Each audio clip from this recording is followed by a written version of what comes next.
All right. Welcome to Boyer Farm Track After Dark. This is not the Two Wheeled Rider podcast. I don't want anyone confused by it, despite the fact that I'm joined by my co-host, Brian Boyer. We are joined by our next guest this evening. Please welcome Austin Tsakanikas. That only leaves us with 36 other Tsakanikas people to talk to tonight. We have a whole season of podcasts we do just with their family. No kidding. Austin, you are the eldest of the children, 12 years old. You've been racing the longest just due to the fact that you're the oldest. If anybody wants to see, what you've been up to, aside from checking my Instagram story, I've tagged you in a few things in this weekend. What is your Instagram handle that they can kind of check out what you're into? All right, it's a little tough to say, but it's at TSAK 708. So SAC 708. Yeah, not Zach, as Mario likes to say. I've gotten that right. If we get Andrew on here later, I'm still gonna bust on him and pronounce it with a Z. I mean, who the hell puts a T at the beginning of it? Hey, I do have to say at the GNCCs, I was watching the live feed, and they got you and Mason right every time. That's because these guys have been on the podium so many times, along with Aubrey last year. Like they have to. I was at a few. I was at the first one you finished on the podium on, and that dude had some trouble. And then after about 3 or 4 of them, you got to get it right. Like you're pronouncing it every other weekend. So halfway through the season, they had it down. Yeah. So since we jumped into the GNCC, from at least everything that I've seen, it's neat from my perspective, watching it on live, seeing you on the podium. Talk a little bit about the GNCC experience, what that's like. It's definitely cool because you're racing the top kids in the nation, and it's not the best tracks, but you have to. So why are they not the best tracks? They're rough from the quads, but that's what I wanted to say. It's not that like pure single track, right? Yeah. But that's like you said, that's where the competition is, right? And that's where that's where the sponsors want you. Yeah. Yep.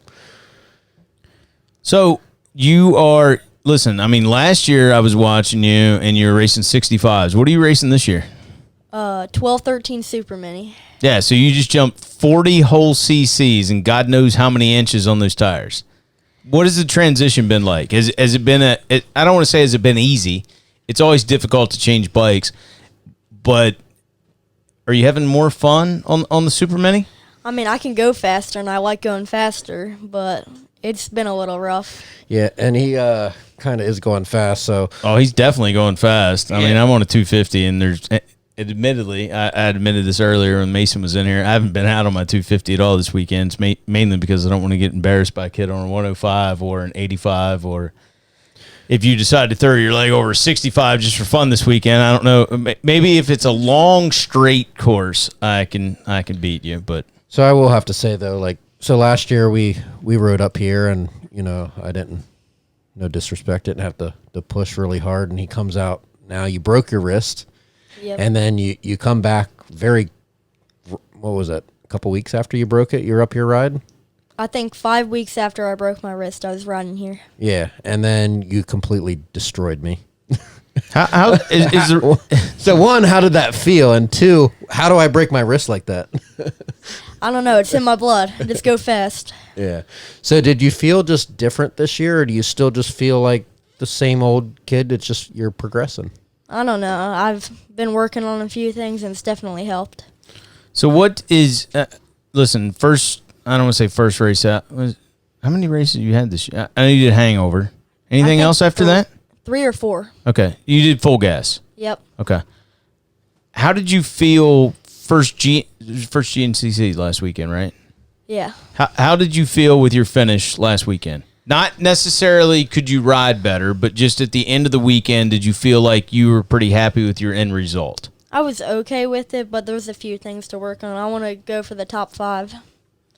That's what I told his mom earlier. Like, I know he's going to get a top 10 here pretty soon, but top 5 is definitely doable. So where's that motivation come from? Because obviously you're fast, but it's like the mental side where you're already, to me, where you finished was amazing, but you're already thinking even farther down the road. I can go faster. I can get in that top 5. You can always do better. Just push as hard as you can.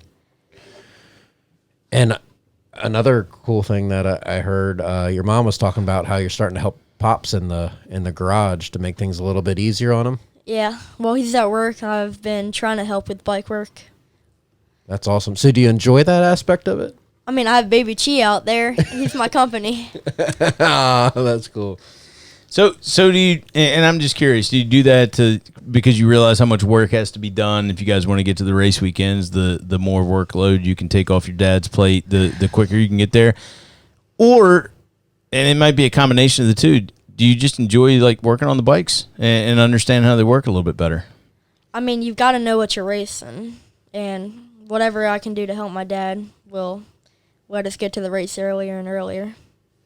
Yeah, I think that's kind of a cool point because that's the other aspect of it. Racing's fun, but I think you enjoy it's kind of like this weekend. It seems like you just enjoy kind of hanging out around your friends and at the racetrack. Yeah. So maybe talk about like what's fun at the racetrack that's besides the racing, like when you're before the racing or after the racing, like what do you enjoy? Just the atmosphere. It's completely different than being at school. You don't have like all the kids saying soccer's better, football's better. You have people that are committed to one sport. Well, anybody that says soccer's better is an idiot. So we'll just throw that out there. My legs are stronger. Number one excuse they use. I gotta feel like if your legs aren't strong riding a dirt bike, you're not gonna be successful. Yeah, your legs have to be put through everything. Yeah, or you're just sitting down like Mario and I too much. I do sit. Listen, I follows your dad down around Costa Rica. I was like, Chris is sitting. I'm going to sit. And then I realized, no disrespect to your dad. Your dad's a lot older than I am. I should probably be standing. No, my dad was winning overall races and probably never stood up. He just has this weird style. You just don't So follow next it. time, don't put me behind your dad. I was just following a guy that's faster than me. I thought that's what I was supposed to do. So, Austin, before we kick you out and get the next guest in, because it's just like a real quick hot seat thing, what sponsors you want to shout out? What social media do you need to let us know about? And when you racing next? 3 quick questions. I want to thank my mom and dad the most, but besides that, JT Motorsports, Official Moose Racing, Alpine Stars, and all the other people. And I'd like to shout out to your dad who just delivered a hot quesadillas. That smells which good. Which is a Boyer Farm track tradition that the Tsakanikas is always hook us up with. Late night quesadillas. Any other social media accounts other than your Instagram? I mean, I have that Facebook, but my mom don't let me use that. No, but you guys are using that, like, what is it, Kids Messenger or something? Not that anybody should be messaging you on that outside of our group. No, but my brothers and sisters are on it. you're not even on that? Nah. Okay. No Tinder accounts? Nope. All right.